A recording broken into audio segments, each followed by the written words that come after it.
Guys, how's it going, man? We're finally here, red, white, and ruthless, and loving this, man. Took me a little bit to get it going, but here we are. Um, First, I want to show you my I want to play my song, and let's do that right here. This is my intro song I came up with. I wrote it on AI, and give you a little taste right here.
All right, there it is. Maybe we'll play the whole thing later, but yeah, I thought that would be a good one. But anyway, so about me, real quick. Most of you know me. I'm Scott. Most of you work with me, went to school with me, or grew up with me. One of those, at least to start out with. Hopefully, this podcast will get a little bigger than just my surrounding friends and family and so on. Why did I want to do this podcast?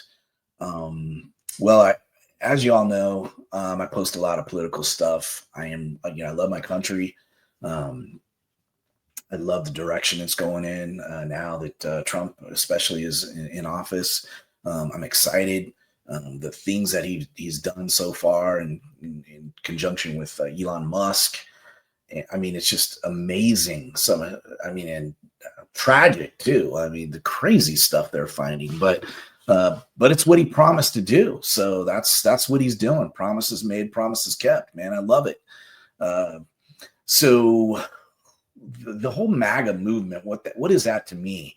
I know liberals have their own little pet names for us, and, maggots and all this other shit. That's cool, but really, the MAGA movement is just, I mean, it's very simple. Make America great again, man. That's what it's all about. That's what Trump said he was going to do, and that's what I think he's doing. So I'm all about that. I'm all about putting our country first, not last. Okay, and that's what I feel liberals have done for many years. It seems to be like put everyone else ahead of us. We've got veterans being thrown out of hotels and being replaced with illegal aliens. Okay, is that putting America first? No, not really. All right, so thankfully we got Trump in office now, and he's got 4 years to try and unfuck this country from 4 years of liberal bullshit. What to expect out of this pod? Well, obviously, I got a little bit of a potty mouth. I grew up 19 years old. I started working in a lumber mill. Worked there for 8 years. Then went to work for 28 years in the Department of Corrections. So that kind of, I guess, enhanced my language, so to speak. Didn't work that way for everyone, but for me, and also my dad he was quite a cusser. So it's kind of like another language for me. But if you don't like profanity, hey, don't tune in. I don't know what to tell you, because you're going to hear it. So I don't want to offend anybody. But like I said, it's going to happen. What am I going to cover in this podcast? News, politics, but whatever the fuck I want to cover, really. But it'll be a lot of definitely be a lot of politics. All right, a lot of politics. I need the cigar going again. I do want to cover some prison shit. I want to talk prison shit. I think it would be fun. I think I don't talk a lot of prison shit in my Facebook, and that's kind of where this podcast came from. Is my posts on Facebook. And I thought, man, I'm posting so much shit on Facebook, just my opinions about politics and shit. Why don't I just do a podcast? And then a couple of my friends, like Brilo and Danielle and my wife, she kind of rolled her eyes a little bit, but she knew it was coming. But y'all said, yeah, you do, do it, and they know that I'm a little bit of a talker, and especially when it comes to those kind of things. I'm passionate, and so again, here we are. But back to the prison shit. I do anticipate covering some prison stuff. I would love to have some of the OGs that I work with, on with me, so I can do a little interview and talk about their careers and some some crazy shit that happened to them, because God knows we got some crazy shit. I haven't really. I don't post a lot about the negative shit, the blood and gore and all that stuff. And there was plenty of it. I mean, you don't work corrections in the 90s in California and not see some fucking mayhem. I mean, it just it was part of the job. But yeah, I could see doing that, and I'd love to have them, some people on, and then I'd also love to have some other folks on, just to talk about politics and their thought or whatever the subject is. Today's subject, we're going to talk about Ukraine, though, man. I mean, it's the biggest, really the biggest story in the world right now. What else is bigger? I don't know, but yeah, I think it's a huge story. So it's a huge issue affecting the world, the United States, Ukraine. I mean, everywhere. Where doesn't it affect? So we're going to talk a little bit about that. I'm going to cover it or speak on it, maybe from a perspective that folks aren't necessarily used to, but I'm going to look at it from a Russian perspective. Why did they feel the need to invade Ukraine? And it may open your eyes a little bit as to some of the things that that we'll talk about. I don't know. Maybe y'all know it already, but I know a lot of people don't. So yeah, we're gonna get into that.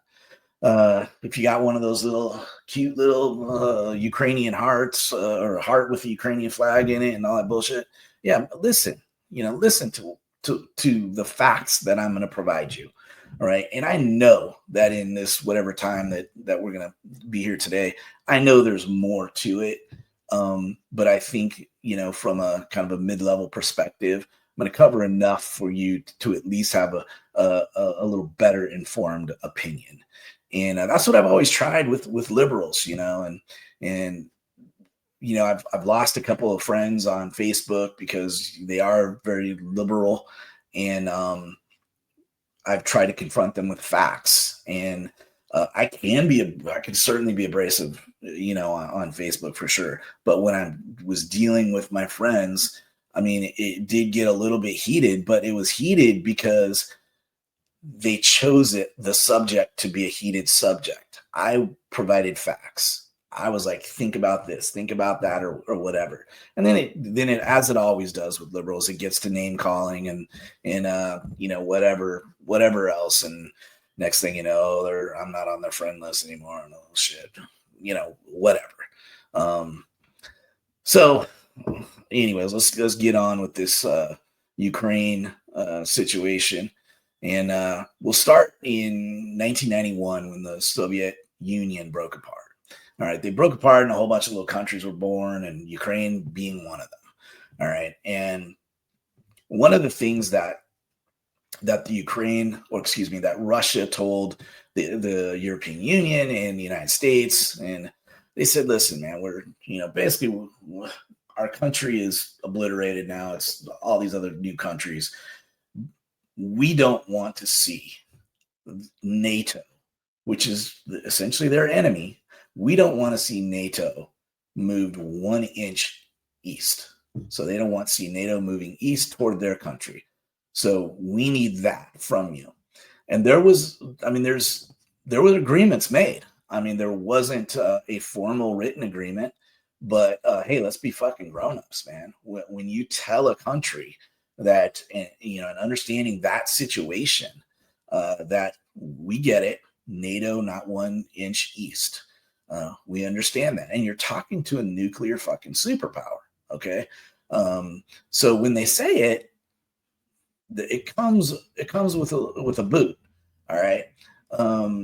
So that's kind of where things start out, because that was in 91, and then all already in 1994, Bill Clinton signs off NATO enlargement to the east, doing exactly what we said we weren't going to fucking do.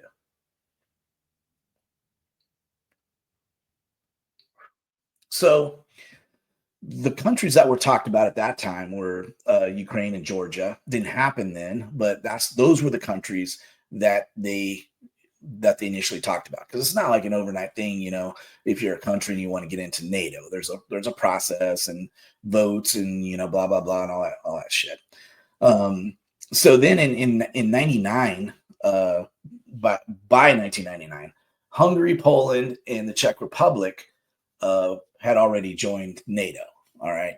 Russia was pissed. These countries, though, were far away from their border, so it was a little bit more palatable. But they were not happy, because we had told them that we weren't going to move an inch east. So the next round of NATO enlargement came in 2004. That was when the Baltic states, Romania, Bulgaria, Slovakia, and Slovenia, they also moved or went into NATO. And again, Russia's pissed. So nothing happens. But in 2007, President Putin finally said, "Listen, stop. It's enough. We're tired of this shit. No, you said you weren't going to move another inch east, and here we are. All these countries in NATO." So then in 2008, the United States, once again, we approved a NATO enlargement to the east, of course, right up against Russia, because we were talking about Ukraine and Georgia, right on the border of Russia. So what happens after that announcement? I mean, just almost immediately, within a month or so, Russia invades Georgia and basically destroys the country. All right. They told, I'll say us, but NATO, they told us, don't do it. And we're planning to do it anyways. If they had waited until Georgia was actually in NATO, then they would have been fighting the entire NATO force of, what is it, probably close to 50 different countries, because that's what NATO's all about, is you attack one, you attack all.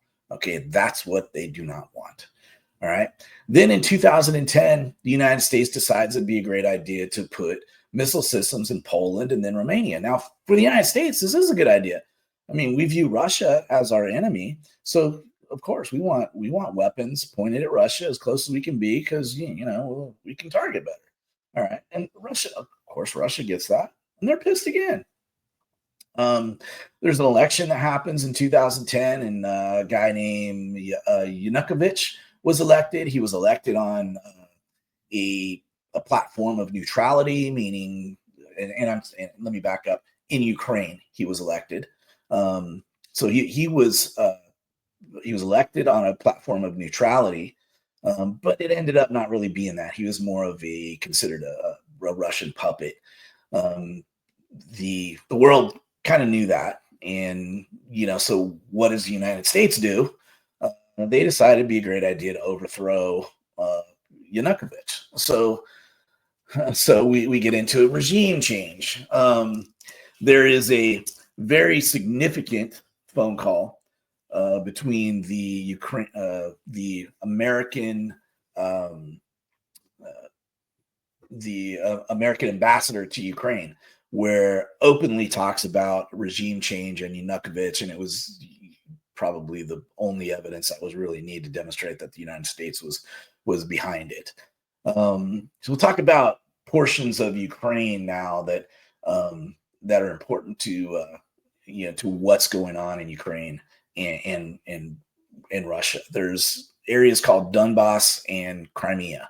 Both of those areas are the populace is very pro-Russian, and they're not treated very well by the Ukraine, and that's probably an understatement. So there ends up being a war in Crimea, Donbass, and Ukraine is fighting essentially its own people. Russia gets involved, and it's been a train wreck over there because Russia views these people as essentially Russian because they were the whole reason they were they were attacked or that there's conflict there is because they're pro-Russian, and of course Russia would love to get that area back. So anyway, there's just been constant conflict. There was also an area of a point in time where Russia was trying to get a military base in Crimea, the peninsula of Crimea, and they wanted this military base there. They were trying to get that, and that was kind of involved. They didn't really want to take over Ukraine, but they did want the military base to prevent or to just basically support their military in that area. So those are kind of a lot of the background on why we are where we are, because we had in 2022 we had a very blunt question from the Russians. They asked the United States, how or do we feel that we have the right to put missile systems in Ukraine? And the response from Antony Blinken, who was the Secretary of State under Biden in 2022, he said, the United States will put missile systems wherever the fuck we want to put missile systems. That's how we roll, apparently. Which, I get it. We like to be like that, but you are talking to Russia, and, they don't have a history of sitting on their hands. So what happens shortly after that, we had Harris, and I'm not blaming Harris on this. She was doing as she told. But Harris goes over there to the European Union, makes a speech and said, hey, you're going to welcome Ukraine and into NATO. We support that. And, the writings on the wall is Russia's looking at having the Ukraine right on their border as a NATO country. Exactly what they didn't want. So that was in February of 2022. And then about less than a month later, Russia attacks the Ukraine, and we end up with this war. Now, what did Russia want out of the cigar lit?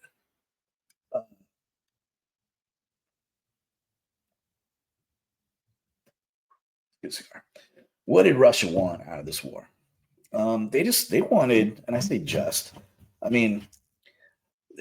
they want the Ukraine just to be neutral. Okay, they don't want them to be NATO. They don't want them to be pro European Union or pro United States. They don't even have to be pro Russian. They just need to be neutral. Stay the fuck out of it. Okay, don't have these other militaries in your country. That's what they wanted. There was, I think it was about 7 days after the war started, there was a ceasefire offered, and that would have been what Zelensky had to consider to stop the war, and didn't happen. You know, I don't know. I'm sure the United States had something to do with that, but at any rate, that's what Zelensky's been confronted with, is Russia wants them to be neutral and definitely not be part of NATO. So here we are with, we're at war. You've got a little bit of the history of why it happened. It's a little bit of a more high level, but there's some stuff there that isn't always it's almost never in the news.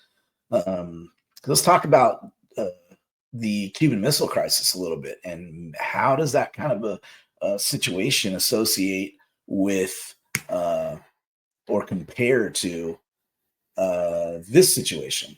All right. Well, so we had Russia, who was going to put nuclear weapons in Cuba. We don't own Cuba. We don't tell Cuba what to do. Cuba's a few hundred miles off the coast of Florida, very close to the southern states. We don't run Russia. We don't run the waters in between the two. But we saw that what Russia was doing, we saw that as absolutely a threat to the United States. And we told them we're not doing it. Absolutely. I mean, of course we don't want that. JFK says no, put blockade up, says ain't happening. And if you try it, it's going to be World War III. All right. Very tense. But obviously it didn't happen. I think obviously a great thing for the United States. We didn't have to deal with that. We didn't have to be worried about that. But flip this over and take a look at, what Russia's looking at too. Now, if the United States puts missile systems in Ukraine, they've got them right on their border, which is what they were trying to prevent. Now, one thing I want y'all to understand is I am not pro-Russia. I am not, I don't think Putin's a nice guy. I think he's done some horrific things. But I think when you have a conflict, you have to understand both sides. Okay, you have to at least try to do that. I think I think Putin has done some terrible things. The whole communist regime is not, a way of running a country that Americans typically like. So-called Americans tend to like it, but it's because they haven't lived there. But anyway, but it's important to understand potentially why they're doing some of the things that they're doing. Okay. Zelensky, let's talk about this cat for a little bit. Zelensky has used the war, and I'm going to start off a little accusatory because some of this information is pretty damning on Zelensky. He's kind of used this war as a political shield and also a financial windfall for this guy. He uses power, or he continues to, I'll say, seize power almost by declaring martial law. That's what he did. When the war started, he declares martial law and says we are not going to have an election. So he's calling off his own election, telling the people ain't going to happen. I'm your wartime guy. Okay. What the fuck is that? Okay. What if we were at war and Trump was president and Trump says, you know what? We got these elections coming up in a few months. Man, we ain't going to do it. I'm just going to stay president until we see this whole thing through. Fucking liberals would lose their minds over that shit. But with Zelensky, they've got their little heart flags and all this shit flying and saying he's a great guy. What else does this cat do?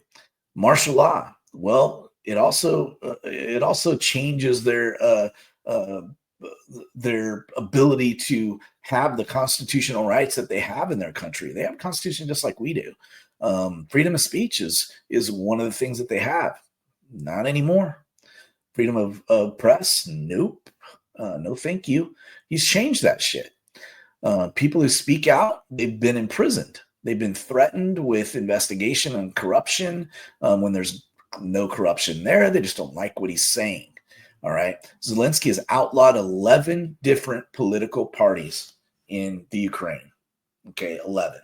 So what do you think if Trump decided, hey, let's just outlaw the Democratic Party because y'all are fucking idiots. Okay. Um, how would that go over? I mean, I don't even think that's right. Um, it's ridiculous. But he's done it for 11 different political parties. The opposition platform, it was called For Life. That was one of their biggest Ukrainian opposition parties. Had millions of people in that party, and he just eliminated it. He just said, no more, not going to happen. He jailed the leader of the biggest opposition party and forced the dude into exile. Guy had to leave the Ukraine. He cracked down on local officials, like I was saying earlier. He, local mayors who didn't agree with him. He threatened to jail him. Basically told him, pipe down, man, pipe down, or we're going to throw you in jail. It happened. I mean, not cool at all. Zelensky's inner circle, some of them within the government, some of them not. They've received hundreds of billions of dollars from somewhere, because those hundreds of billions of dollars were found in offshore accounts in Cyprus and the British Virgin Islands. Okay. How the money got there, maybe Musk can figure that one out. But these guys are getting absolutely filthy rich, including Zelensky. He's got money in those offshore accounts too. You know how we know this? There was a huge data leak, millions of pages of data that was dropped, and these, intensive reviews of all this data was looked at, and it identified Zelensky as having offshore accounts with hundreds of billions of dollars in those offshore accounts, like I said, in Cyprus and British Virgin Islands. So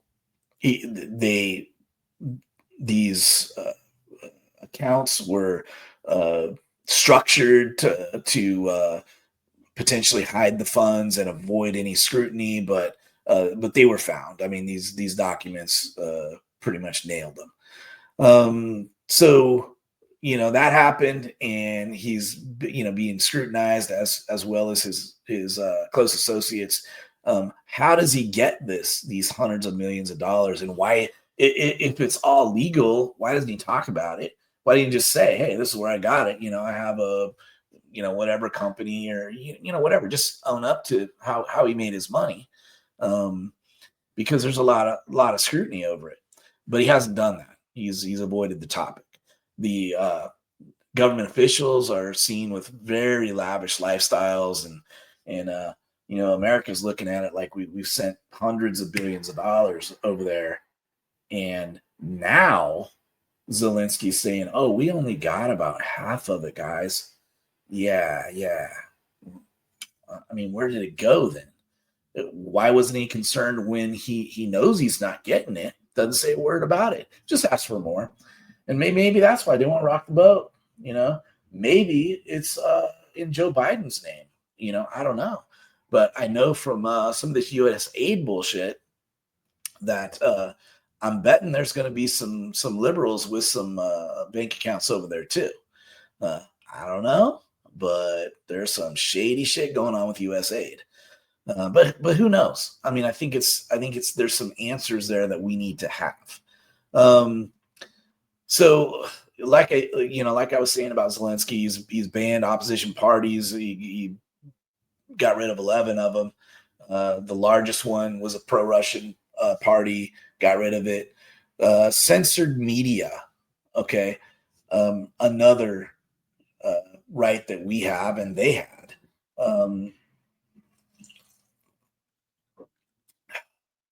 But what he did was any type of opposition media outlets, they were all shut down.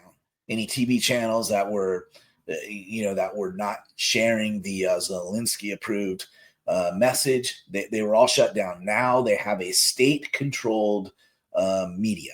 That's what they have. Only narratives that Zelensky supports are ever, those are the ones that dominate the news. You just don't have an opposition party in the news anymore. Some of this is ring. I mean, it's basically what liberals did before Trump, and we're finding that out by USAID. But again, we're talking about Zelensky.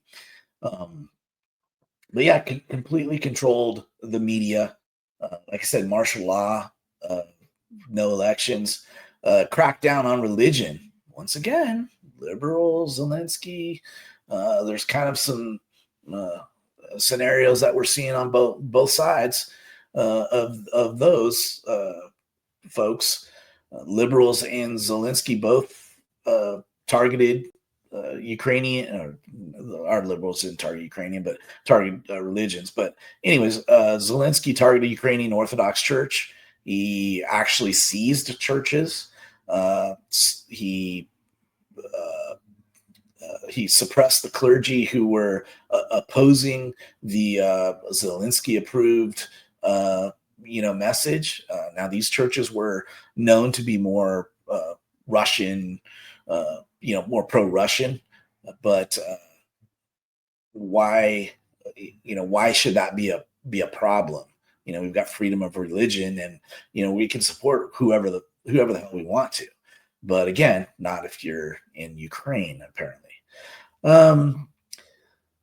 War is kind of a PR tool for Zelensky. I mean, this cat's on, on endless media outlets, and he's wearing he's got the same little outfit and shit that he's wearing. Doesn't wear a suit, which I don't really give a shit about that. They kind of clowned him.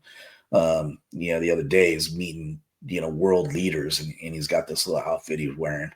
Like he's gonna go to war over that shit, whatever. But anyways, he's like I said, he's in the media all the time, and he uses that as his war, essentially a tool for war, to support his war. So just endless media appearances, political summits, framing himself like a war leader. Demanding more aid without transparency. It's just endless. Requesting this money like we owe it to him is. That's what I get is on the in the Oval Office meeting where Zelensky really shit the bed. This dude, it was like we owed him that support. Hundreds of billions of dollars, and he's like, when the conversation rolls around to paying us back, he flatly said it, not 1 cent, essentially. And I'm like, man, how offensive is that? Zero appreciation for what's going on. But anyways, he's exploited the war to crush his opposition and suppress free speech. And he's made a lot of money doing it. So that's what Zelensky's all about. Think about it. Hopefully, it'll at least get people to consider some other information about Zelensky, and maybe it'll change your mind. I don't know. I think there's a lot of folks who do get who Zelensky is. And we're really getting our eyes opened as to who this guy is recently. But that's my story on Zelensky. I hope y'all kind of appreciate kind of the flip side of what you have been getting. I don't see this kind of information coming out a lot. You kind of got to look for it. So hopefully you appreciate it. I think it's important for everybody to recognize, who this guy is and some of the bad things about him. And some of this shit is pretty horrific. I mean, they're literally yanking citizens off the streets, throwing them in a van, and that's how they get soldiers. It is wow. I've seen videos of it happening, and wow, man, that's crazy shit. So one dude he was on his bike, probably come back to the store, just pedaling his little ass away, and next thing you know, this van stops and like five dudes jump out, snatch his ass up, throw him in the van. It's like what the hell's going on there? It's just crazy. They're running out of people, and Trump pointed it out. So did JD Vance. It's like they don't have an army anymore. They're pulling people off the street. They're not getting people volunteering. So interesting shit. They're not going to win that war without the United States. He can run his mouth all he wants to, but it's not going to happen. So he'll come around. He'll come around. But that's what I got for you today, man. I hopefully I didn't go too long. Hopefully I kept your attention a little bit. I'll get better at this. This is my first one, and I want to make this fun too. Today was a little bit of fun, but I want to make this fun. That's why I don't always want to talk about just politics, or if I do talk about politics, let's make it a little fun. But hopefully you enjoyed it. I liked it, and give me some feedback. Don't kill me the very first podcast. This is out of my other than typing words. This is not normally me. I mean, I'll talk a lot about what I'm passionate about, but not on camera and not in this situation. So tell me what you think, and if you like where it's going. Appreciate it. Appreciate the feedback. Appreciate the support that I've got from friends and my lovely wife.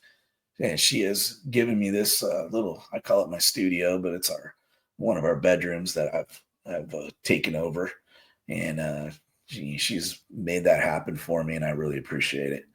So anyways, you guys, Red, White, and Ruthless, I am going to play my song in its entirety to close this thing out. If you want to keep watching and listening to the song, cool. If not, that's all I got left for you.